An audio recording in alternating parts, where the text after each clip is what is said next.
Syllabus है उसको देख लेते हैं। सबसे पहले ये आ गया आपका सिलेबस, बिल्कुल वेबसाइट से डाउनलोड करके लेकर आया हूँ। जो सिलेबस आपका उसको बिल्कुल वेबसाइट से लेकर आया हूँ।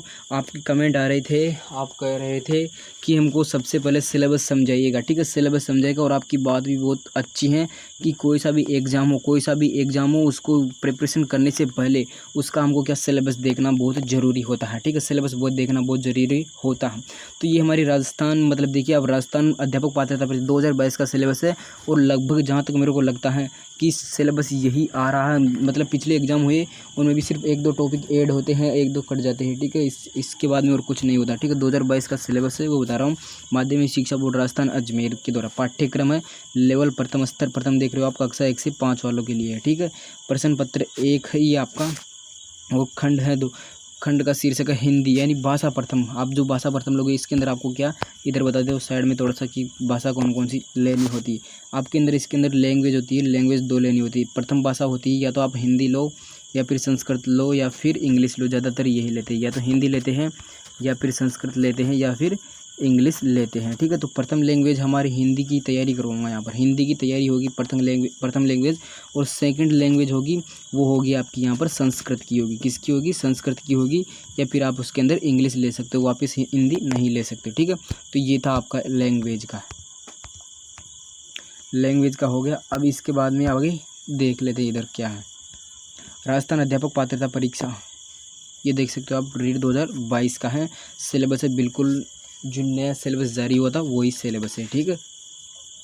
तो इस सिलेबस को देखते हैं। आपके अंदर यहाँ देखो, आप यहाँ पर देखो कि कुल प्रश्न है वो कितने होंगे, 30 प्रश्न होंगे, 30 अंक के होंगे, यानी 30 क्वेश्चन पूछे जाएंगे आपको यहाँ पर और 30 ही अंक के होंगे। यदि आप मेरे साथ अंत तक जुड़े रहोगे ना तो 30 में से 30 आपको दिला कर रहूँगा यहाँ पर। 30 में से 30 अंक हैं, आपको 100% दिला कर रहूँगा यहाँ पर। बस शर्त यह है, सिर्फ आपको मेरे साथ अंत तक जुड़ा रहना होगा और कुछ भी नहीं चाहिए, आपको अंत तक जुड़े रहना है, ठीक है। तो अब देखते हैं, ये आपका सिलेबस है। सिलेबस बहुत ही शॉर्ट सा स्वीट सा है, बहुत शानदार सा सिलेबस है, ठीक है। बहुत अच्छा सा सिलेबस है, बहुत ही प्यारा सा सिलेबस है, ठीक है।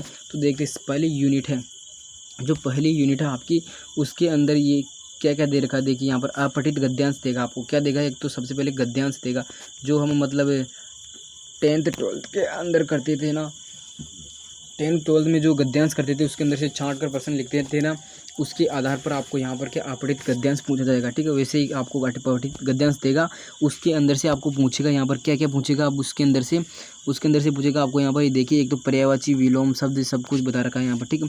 ये देखिए, पर्यायवाची पूछेगा आपको सबसे पहले, इसके बाद में विलोम शब्द दे रखा है, फिर वाक्यांशों के लिए एक शब्द है, फिर शब्दार्थ, फिर शब्द शुद्धि है, इसके बाद में उपसर्ग है, प्रत्यय है, संधि है, समास है, ठीक है, ये हैं। और फिर संज्ञा, सर्वनाम, विशेषण और अव्यय, यानी हिंदी के जो दोनों पक्ष हैं, यानी व्युत्पत्ति पक्ष और व्याख्यात्मक पक्ष। हिंदी के 2 पक्ष होते हैं दोस्तों यहाँ पर। हिंदी के कितने पक्ष होते हैं? 2 पक्ष होते हैं। एक तो होता है आपका व्युत्पत्ति पक्ष होता है, दूसरा होता है व्याख्यात्मक पक्ष होता है। उन दोनों से संबंधित यहाँ पर क्वेश्चन पूछे जाएंगे, ठीक है। दोनों पक्षों से संबंधित यहाँ पर क्वेश्चन पूछे जाएंगे। अभी मैं आपको बताऊंगा, यानी जो सामान्य जो सिलेबस खत्म होता है उसके बाद मैं आपको बताऊंगा कि कौन कौन से पक्ष होते हैं, क्या क्या होता है, उनके अंदर क्या क्या आता है, ठीक है, वो बताऊंगा। तो जो व्युत्पत्ति पक्ष होता है आपका हिंदी के अंदर, उसके अंदर आते हैं आपके संधि आती है, समास आता है, उपसर्ग आता है और प्रत्यय, ये चारों आते हैं आपके व्युत्पत्ति पक्ष में। और संज्ञा, सर्वनाम, विशेषण, अव्यय आते हैं आपके व्याख्यात्मक पक्ष के अंदर आते हैं, ठीक है। और ये हैं आपके पर्यायवाची, विलोम शब्द, वाक्यांशों के लिए एक शब्द और शब्दार्थ, शब्द शुद्धि, ये है, ठीक है। तो ये फर्स्ट यूनिट है आपकी। इस फर्स्ट यूनिट में से आपके 5 क्वेश्चन पूछे जाएंगे। कितने क्वेश्चन पूछे जाएंगे? 5 क्वेश्चन पूछे जाएंगे, 5 नंबर के होंगे। यह ध्यान रखना, बहुत इंपॉर्टेंट यूनिट है, ठीक है। ये 5 नंबर है, 5 क्वेश्चन, ये फ्री के नंबर मिलेंगे आपको, ठीक है। फ्री के नंबर मिलेंगे आपको यहाँ पर से, ठीक है। तो ध्यान रखना भाई, जो ये क्लास है ना, बिल्कुल आपके लिए एक कारगर साबित होगी, नींव का पत्थर साबित होगी आपके एग्ज़ाम के लिए, ठीक है। तो बहुत ही इंपॉर्टेंट क्लास रहने वाली है यहाँ पर ये आपकी, ठीक है। तो ये फर्स्ट यूनिट थी आपकी। फर्स्ट यूनिट में से आपके कितने 5 क्वेश्चन पूछे जाएंगे और ये होंगे आपके 5 नंबर, और 5 में से 5 लेकर हम रहेंगे, देखना यहाँ पर, ठीक है। अब जैसे जैसे आगे बढ़ती जाती है ना क्लास, फिर ऐसे आपको वैसे वैसे आप समझते जाओगे, ठीक है। तो फर्स्ट यूनिट हो गई। इसके बाद में सेकंड यूनिट आती है आपकी। सेकंड यूनिट में पूछेगा आपको क्या? गद्यांश पूछेगा आपको। सेकंड यूनिट में आपको क्या पूछेंगे? सेकंड यूनिट में भी आपको अपठित गद्यांश पूछेंगे, ठीक है। इसके अंदर से कौन कौन से क्वेश्चन आएंगे देखते हैं। अब अपठित गद्यांश में से कौन कौन से क्वेश्चन आएंगे सेकंड यूनिट में। सेकंड यूनिट में पूछेंगे आपको कि रेखांकित शब्दों का अर्थ स्पष्ट करना है, यानी कोई शब्द दे देगा आपको, ठीक है, उसका आपको क्या अर्थ स्पष्ट करना है, ठीक है, अर्थ स्पष्ट करना उसको, जैसे वचन आ जाएगा, फिर काल आ जाएगा, लिंग आ जाएगा, ज्ञात करना, ठीक है, ये आपको ज्ञात करना होगा जो रेखांकित शब्द देगा। जैसे दे दिया आपको, मान लीजिए आपको दे दिया तेज दे दिया, ठीक है, तेज शब्द दे दिया, इसके अंदर अंडरलाइन कर देगा, यहाँ पर रेखांकित कर देगा, ठीक है।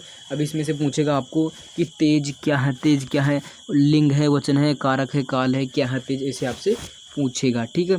और फिर इनको बदला यानी इनको बदलने के लिए भी बोलेगा आपको कि वचन और काल लिंग में बदलना, ठीक है, ये पूछेगा आपको। इसके बाद में अगला है आपका वाक्य